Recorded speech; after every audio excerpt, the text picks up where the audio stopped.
Здравейте! Днес ще ви питам за нещо, което много се чудех тези дни. Искам да ви питам, според вас, кой има по-хубави, по-добри гласови данни, One Direction или Nicki Minaj?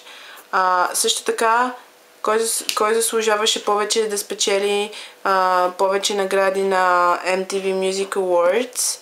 И да ви питам, според вас, Nicki Minaj дали е грозна, дали е изкуствена и дали може да пее.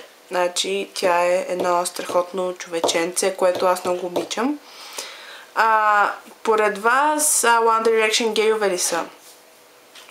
Не знам дали сте забелязали, че One Direction на всяка една снимка, клипче на песен или участие на червен килим и такива други глупости се барат навсякъде.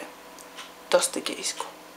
Може ли да ви питам, какво им харесвате? Те станаха четвърти в X Factor, бяха елиминирани немалко пъти и тези момиченца, които мислеха, че те са хубави, ги връщаха много пъти с SMS-и. Може ли да ви питам, защо Nicki Minaj спечели по-малко награди на MTV Music Awards? Много е странно. Значи, Nicki Minaj е много силна. Няма нито една сдухваща песен. Никога не е плакала на сцена. One Direction за момчета плакаха на сцена, имат песни за момичета и за любов, а те всъщност се барат навсякъде и по-точно се барат там. И е много странно. Това клипче може да не го кача в YouTube, защото може да ме храните. Но може и във Facebook да го кача.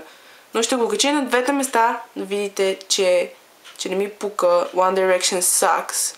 Nicki Minaj is number one. И искам да ми кажете долу кой харесвате повече и защо го харесвате повече и защо мразите другия. Естествено. И да. Like then, precious.